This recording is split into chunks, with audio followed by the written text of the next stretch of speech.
नमस्कार आमे cutoff entry करुछु एवं गोष्ठी कारोबार प्रवेश करुछु। आमे गोष्ठी बंद ऋण पाई प्रवेश करिबु। मु क्लोज्ड लोन उपरे क्लिक करिछि। एठारे आपण प्लस बटन देखिबे। प्लस बटन उपरे क्लिक करी आपण जेउठारु आपणकर ऋण बंद करिसंती ईएलएफ किंबा बैंकरु सेही संस्था को चयन करंतु। आपणको एसएचजी स्तर रे एही बंद ऋण प्रवेश करिबाकू पड़िबो। केते थर एसएचजी सेठारु ऋण नेई बंद करिछि, बैंकरु केते थर एवं केते थर सीएलएफ नेइछि तुमकू ताहा थरे चयन करिबाकू पड़िबो। तुमकू तुमरो नाम काहाठारु उधार नेई लेखिबाकू पड़िबो। एहारो नाम संगम।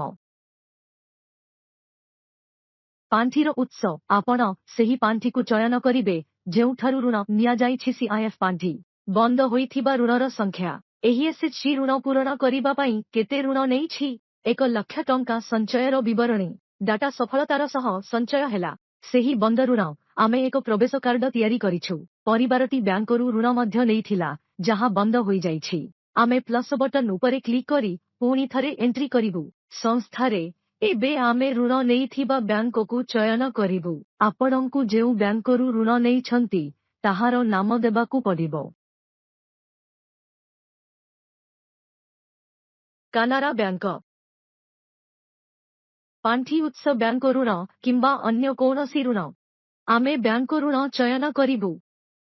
एसएचजी केते थर एहाकू नेइछि एवं एहाकू समाप्त करिछि। आमर दुईटी एसएचजी ऋण समाप्त होइछि एवं तृतीय ऋण जारी रहिछि। तेणु आमे एठारे उभय ऋण प्रवेश करिबु एवं उभयर परिमाण प्रवेश करिबु।